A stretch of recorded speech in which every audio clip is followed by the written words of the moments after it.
अकबर बीरबल की कहानी चोर की दाढ़ी में तिनका। बच्चों, अकबर और बीरबल के कई कहानियाँ प्रसिद्ध हैं। ये कहानियाँ सभी के दिल में अपनी छाप छोड़ने के साथ साथ अच्छी शिक्षा देने का भी काम करती हैं। उनमें से ही एक है चोर की दाढ़ी में तिनका। एक बार की बात है, बादशाह अकबर की सबसे प्यारी अंगूठी अचानक गुम हो गई थी। बहुत ढूंढने पर भी वो नहीं मिली। इस कारण बादशाह अकबर चिंतित हो जाते हैं और इस बात का जिक्र बीरबल से करते हैं।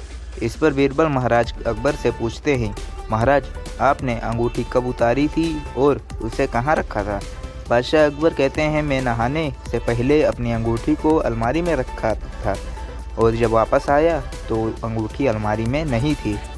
फिर बीरबल अकबर से कहते हैं, तब तो अंगूठी गुम नहीं, चोरी हुई है।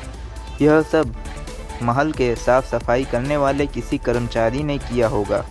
यह सुनकर बादशाह ने सभी सेवकों को हाजिर होने को कहा। उनके कमरे में साफ सफाई करने के लिए कुछ 5 कर्मचारी तैनात थे और पांचों हाजिर हो गए। सेवकों ने हाजिर होने के बाद बीरबल ने उन सभी को कहा, महाराज की अंगूठी चोरी हो गई है जो अलमारी में रखी थी। अगर आप में से किसी ने उठाई हो तो बता दे, वरना मुझे अलमारी से ही पूछना पड़ेगा। फिर बीरबल अलमारी के पास जाकर कुछ फुसफुसाने लगे।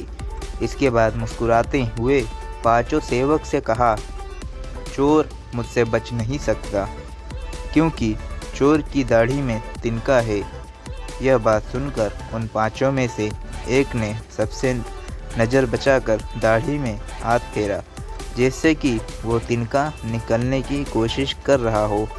इसी बीच बीरबल की नज़र उस पर पड़ गई और सिपाहियों को तुरंत चोर को गिरफ्तार करने का आदेश दिया।